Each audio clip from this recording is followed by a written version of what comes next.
Welcome back to Good Day State Line. Amy from the Arc is here today to talk about their awesome events, including the Chocoholic Frolic, which of course fits in perfect with our Friends episode, because you remember when Monica had to make up a bunch of recipes using Mocklet? Oh, Mocklet was the worst, right? Mocklet was the worst. Chocolate, of course, the best. Good morning, Amy. Thanks for hanging out this morning. I was so excited that you're going to be on today. We're going to talk about, of course, the Arc, but we'll talk a little Friends before you leave. Good, because I love Friends. I know. So yes. tell me what's going on at the Arc right now. You know, we, of course, have had, like everybody else, a little bit of a different summer and spring. But one of the really cool things we did when we all went into lockdown is that we got a grant from the Arc of Illinois to do online art classes. Okay. And so we would announce an art project on Friday, and then on Mondays we would do a Facebook Live. And so I brought some of those, but it was a great way for us to stay connected with people, because obviously all of us who may not have a diagnosis had maybe got a little stir crazy. Sure. And had some problems because we missed those connections. Well, people with diagnosis, that gets even increased, and Sure. so that can increase behaviors as well. And so we really tried to do as much as we could to keep people connected and interested and involved. And so we've been really excited. The last month we've started back with an art class, obviously reduced numbers, Sure. but I'm so happy to have people back in the office. And so we've got art classes going. We're excited about our partnership with the Rockford Park District. The Therapeutic Art Rec program is starting back up. We're getting ready to get our book clubs back up and running. Awesome. People are just really chomping at the bit to get things back going. And so, of course, we're talking fundraising as well, because with all of those programs come expenses. And obviously our Rep Payee program continued on. We still had people living in the community who needed us, and their needs increased.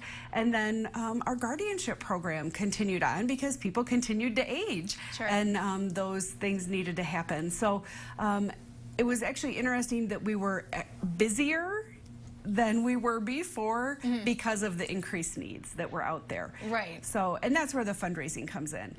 You know, typically this time of year we'd be doing our Great Dream Machine. But because of the financial outlay that costs us, we opted to not do that. But we did do a letter asking people to help keep the dream alive. Sure. And we've had some really great responses, so we're excited about that. And then, of course, we've started planning our frolic again. Yes, which is probably coming up around February? February 25th. Okay, is, so that's exciting. The date, yeah. So, you know, you made such a good point that I think is so important to remember as we continue dealing with this pandemic. Nothing stops. Right. Just because the world stopped. Right. But these things still are going on, and these people need these programs at whatever level of all of the different programs that the Arc holds. So it's so important to remember that right now. Well, and for our families, you know, people with diagnosis tend to have multiple health issues, and so it's even more important for them not to be out in the public. Sure. And involved in a lot of contact. Yeah. And it is often hard for them to keep masks on. Right. So it's really important for them to stay home, but then they may be home with just one parent or guardian, and then that parent or guardian does need to get out and do grocery shopping and things like that. So we had to do some education as well on what are meal deliveries, what are grocery deliveries, and help families understand what those are and how to get them connected, or to find somebody to come and stay at the house with their loved one while they went out and ran those errands. So that's a lot of work that you've been doing. You know, it's really interesting because it's given us an opportunity to really learn some more. Yeah.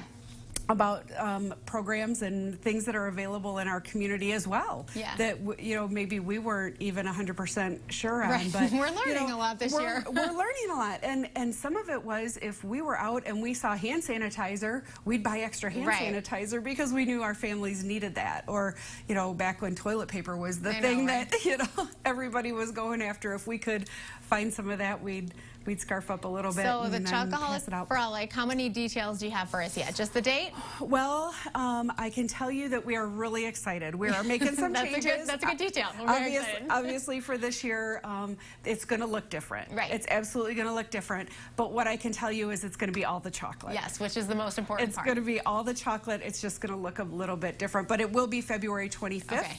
And we're really excited. You know, we met with the folks over at B103 to be our radio sponsors and talk through some things. I've talked to some of our chocolate providers already. already, sure they're ready for about that. some of our ideas, and you know, they're really excited too, just for the change and the fact that we're really still trying to make that an option for people, because people look forward to the chocolate. Absolutely. You know, it's one of those things that no matter how it looks, I think people always love the chocolate. So where can we follow to make sure we're getting all the information? Our Facebook page is a great place, or chalkfrock.com. We'll keep it updated on there, and then our website as well. All right, Amy, who is your favorite Friends character? Ooh, my very favorite.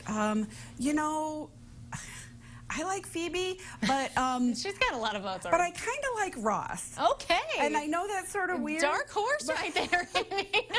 and more because he's sort of the intellectual one, and people just kind of slam him about that. And maybe it's because I have a couple of kids that are a little intellectual, and I think sometimes they get picked on for that. But I think it's one for fun. Ross. All right, Amy. Well, I'll keep that in mind as well. Thank you for joining us. You can't go wrong with Smelly Cat, though. No, you can't. Coming up next, we are Skyping with a cold specialist, Dr. Jake Deutsch, and later Rachel from Secondhand Curves, showing off some fun fall fashions.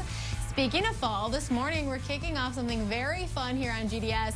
It's called a Murder Mystery with Mahoney. For the next 4 weeks, Tim Mahoney's going to be popping up during GDS to give you a murder mystery clue to win something awesome. So just listen to Mahoney and head to gooddaystateline.com for more.